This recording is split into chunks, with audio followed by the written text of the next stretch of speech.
राकेश ने फोन पर बात करते करते अचानक एक तेज चीख सुनी। वो हेलो हेलो करता रह गया, लेकिन दूसरी ओर से चीखने की आवाज ही आ रही थी। राकेश ने लगभग चीखते हुए कहा, रमा क्या बात है, तुम चीख क्यों रही हो? सब ठीक तो है? लेकिन तभी दूसरी ओर से किसी ने फोन काट दिया। उसके बाद राकेश लगातार फोन मिलाता रहा, लेकिन फोन स्विच ऑफ आ रहा था। राकेश अपनी पत्नी रमा से बात कर रहा था। वो अपने घर से लगभग 15 किलोमीटर दूर था। रात में उसके पास कोई साधन भी नहीं था कि वो घर पहुंच सके। आखिर क्या हुआ होगा रमा के साथ जो वो इतनी जोर से चीखी थी? यही सोचकर वो परेशान हो रहा था। उसे कुछ समझ नहीं आ रहा था। वो अपना बैग लेकर बाहर सड़क पर आ गया। अंधेरी रात में सुनसान सड़क पर उसे कोई नहीं दिख रहा था। वो कुछ देर खड़ा रहा, शायद कोई सवारी मिल जाए, लेकिन जब कुछ ना दिखा तो वो अपने घर की ओर पैदल ही चल दिया। राकेश बहुत घबराया हुआ था। फिर एक जगह रुककर उसने दोबारा फोन मिलाया, लेकिन अभी भी फोन स्विच ऑफ था। सुनसान सड़क पर उसे चलते हुए डर भी लग रहा था। वहाँ स्ट्रीट लाइट बहुत दूर थी, बाकी सड़क पर अंधेरा था। तभी उसे किसी के रोने की आवाज सुनाई दी। राकेश ने इधर उधर देखा, लेकिन वहाँ कोई नहीं था।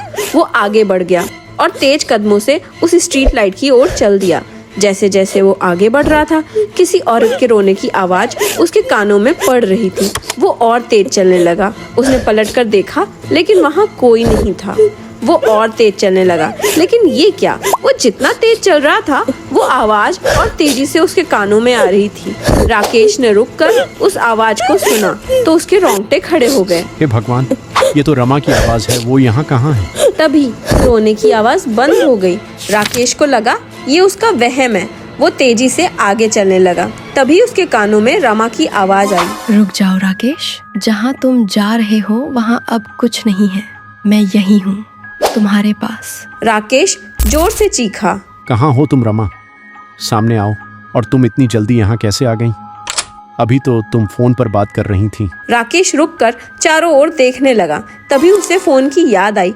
उसने अपना फोन निकाला और उसकी फ्लैशलाइट जलाकर इधर उधर देखने लगा। वो जोर जोर से रमा रमा चिल्ला रहा था, लेकिन वहाँ कोई नहीं था। तभी फिर से रोने की आवाज आने लगी। राकेश को बहुत डर लग रहा था। वो तेजी से आगे चलने लगा। कुछ दूर जाने पर उसने देखा सड़क के किनारे एक पेड़ के नीचे सफेद साड़ी पहने एक औरत खड़ी थी। उसका मुंह लंबे लंबे बालों से ढका हुआ था। वो रो रही थी। राकेश वहीं रुक गया। उसने जोर से कहा, कौन है वहाँ? वो औरत रो रही थी। राकेश ने उसकी आवाज पहचान ली। अरे रमा, तुम यहाँ कैसे? राकेश उसके पास जाने लगा, लेकिन अचानक वो रुक गया। राकेश को एहसास हुआ कि ये रमा नहीं हो सकती। वो वहीं खड़ा हो गया। तभी वो औरत रोते हुए बोली, राकेश, मैं अब वहाँ नहीं हूँ जहाँ तुम मुझे ढूंढ रहे हो। मेरे पास आओ। राकेश अपने होश हवास खो बैठा था। वो उस औरत की ओर चल दिया। पास जाकर उसने देखा उसके हाथ बिल्कुल काले थे। राकेश ने उसके पैरों की तरफ देखने की कोशिश की, लेकिन वो अंधेरे में उसके पैर नहीं देख सका।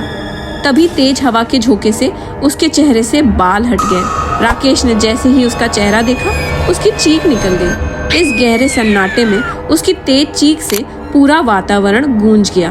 भयानक काला चेहरा, लंबे दांत जिन पर खून लगा था, जैसे वो अभी किसी का खून पीकर आई हो। राकेश उसे देखते ही बेहोश होकर जमीन पर गिर गया। बंद होती आंखों से राकेश बस इतना ही देख पाया कि वो जोर जोर से हंस रही थी। राकेश की आंख खुली तो वो अस्पताल में बेड पर लेटा था। उसने उठने की कोशिश की, लेकिन वो उठ नहीं पाया। उसके बदन पर कई जगह पट्टियां बंधी थी। राकेश ने देखा उसके हाथ पर प्लास्टर चढ़ा हुआ है। तभी डॉक्टर ने आकर कहा, बहुत किस्मत वाले हो कि आपका एक्सीडेंट हुआ और आप बच गए। वैसे कैसे हुआ था आपका एक्सीडेंट? राकेश ने आश्चर्य से डॉक्टर को देखा। नहीं डॉक्टर, मेरा तो कोई एक्सीडेंट नहीं हुआ था। उस सड़क पर उस समय कोई नहीं था। तभी एक पुलिस इंस्पेक्टर अंदर आया। उसने कहा, वहाँ से कुछ लोग कार से जा रहे थे, वहीं तुम सड़क के किनारे खून से लथपथ पड़े थे। हमें लगा किसी ने अंधेरे में तुम्हें टक्कर मार दी। राकेश ने बताया, नहीं इंस्पेक्टर साहब, ऐसा कुछ नहीं हुआ था। वो तो एक औरत सफेद साड़ी पहने मेरी पत्नी की आवाज में रो रही थी। मैं उसके पास गया तो मैंने देखा वो बहुत भयानक थी। मैं बेहोश हो गया। फिर मुझे कुछ याद नहीं। इंस्पेक्टर ने कहा, ओहो, तो आप भी उस डायन का शिकार हो गए। वो अक्सर लोगों को ऐसे ही अपना शिकार बनाती है और जान से मार देती है। आपकी किस्मत अच्छी थी कि आप बच गए। राकेश ने कहा, इंस्पेक्टर साहब, मेरी पत्नी का पता लगाइए, कल उसका फोन आया था। फिर फोन पर उसकी चीख सुनाई दी। बाद में फोन कट गया। ये सुनकर इंस्पेक्टर ने कहा, आप उनका नंबर बताइए और अपने घर का पता भी बताइए, मैं किसी को वहाँ भेजकर पता करवाता हूँ। राकेश से पता लेकर पुलिस राकेश के घर पहुंचती है। वहां उसकी पत्नी का शव रखा था।